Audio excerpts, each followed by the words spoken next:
Sardaigne, dans les villages de la montagne, l'automne est l'époque des départs. Quand le froid commence à se faire sentir au début de novembre, les bergers rassemblent le troupeau pour l'amener dans les pâturages de la plaine.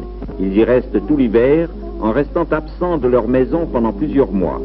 C'est un itinéraire qu'ils doivent encore aujourd'hui effectuer à pied, comme autrefois, en traversant en route, prairies et rivières. Une longue marche qui dure des jours et des nuits pour arriver loin d'ici au pâturage où les troupeaux passeront l'hiver. Ici, l'élevage des troupeaux est la principale activité économique. Ainsi, quand arrive l'époque de la transhumance, les villages des montagnes de Sardaigne, déjà si peu habités, sont presque complètement désertés par les hommes. Voici Dezulo, un petit village entouré de belles châtaigneraies, accroché sur les pentes rocheuses du mont Gennargentu à 1000 mètres de hauteur. Les conditions géographiques de l'endroit constituent le premier obstacle à affronter pour les habitants. La vie devient un rapport permanent avec la nature, non pas un rapport aimable et bucolique, mais une lutte quotidienne où chaque geste est mesuré sur le rythme des saisons, un effort perpétuel pour s'adapter aux ressources d'une nature exceptionnellement avare.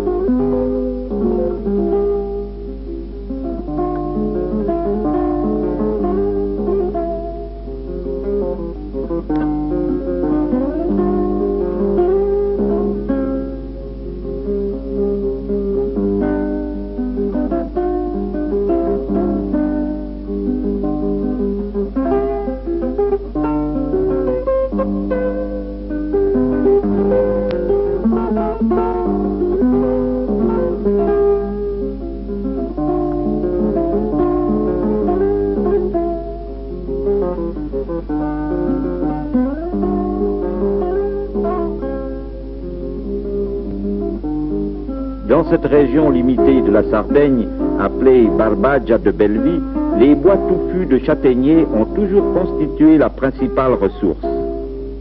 C'est une agriculture primitive, une économie qui au fond n'exige même pas un système de culture, mais qui se borne à récolter les fruits que l'arbre fournit naturellement. Même le travail de la récolte est empreint de cette extrême simplicité. Les femmes ramassent les bogues hérissés avec une branche fourchue qu'elles prennent sur un arbre et qu'elles utilisent comme une pince.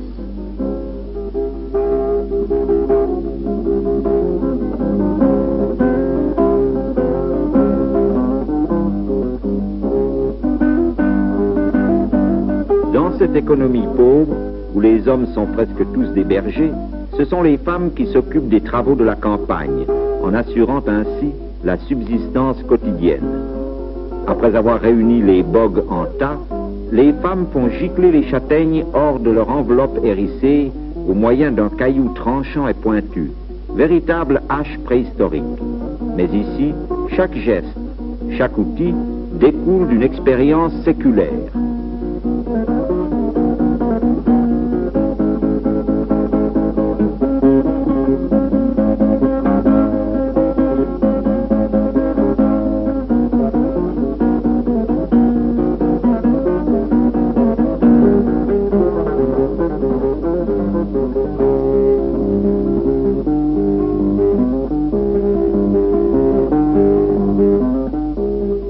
Même la construction des maisons paraît obéir aux lois de la nature en s'agrippant, mètre après mètre, aux infractuosités du terrain. La matière première est le schiste, une pierre friable qui constitue l'ossature de ces montagnes. Elle sert à paver les ruelles qui grimpent péniblement jusqu'au sommet du village, à dessiner les larges marches qui semblent sculptées dans le rocher, à construire les maisons, contraintes à trouver leur espace dans la hauteur, cherchant à prendre toute la chaleur que peut offrir les brèves journées de soleil.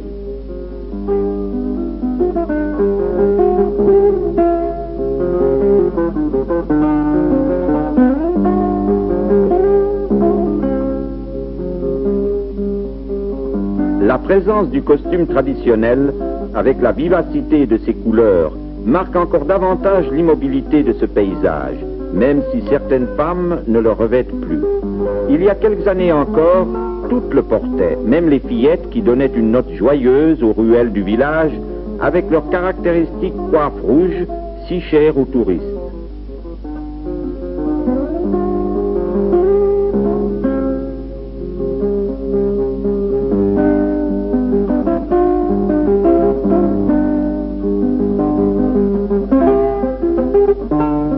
Le sentiment de l'isolement est vivement ressenti dans les montagnes de la Sardaigne et les événements du monde extérieur, le monde du progrès qui se déroule au loin, sur les côtes et dans la plaine, arrivent ici comme un écho lointain.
La journée des femmes est entièrement partagée entre les travaux ménagers et les travaux des champs. La structure matriarcale de la société des bergers, qui est commune à toute la région intérieure de la Sardaigne, est avant tout une nécessité, la conséquence logique d'une économie qui, en éloignant les hommes de leur maison pendant plusieurs mois, oblige les femmes à faire tout le reste du travail et à prendre toutes les responsabilités familiales. La fermeté tranquille de ces femmes, comme la forte cadence de leur démarche paysanne, provient de cette habitude aux travaux les plus durs.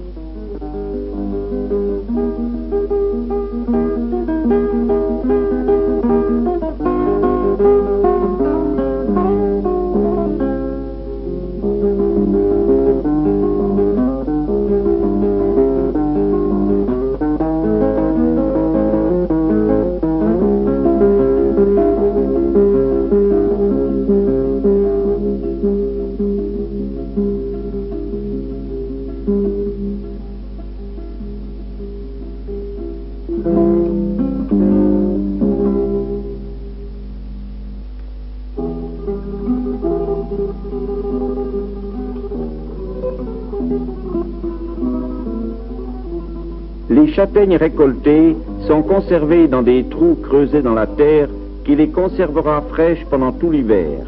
Mais auparavant, il faut les trier pour séparer les fruits sains des autres qui ne se garderont pas longtemps.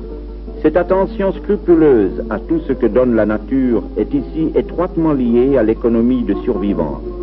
Chacun vit de ce qu'il produit. Châtaignes, pommes de terre, un peu de viande de porc et de mouton, voilà les aliments habituels d'un régime presque entièrement végétarien. Ce monde si différent de celui que nous avons tous les jours sous les yeux n'est pas un simple spectacle folklorique. Ainsi était la vie quotidienne de la société des bergers dans les pays méditerranéens il y a 3 ou 4 siècles. Et ainsi elle s'est conservée dans ces régions intérieures, loin de la grande roue de l'histoire. Même en Sardaigne, ce monde est en train de disparaître.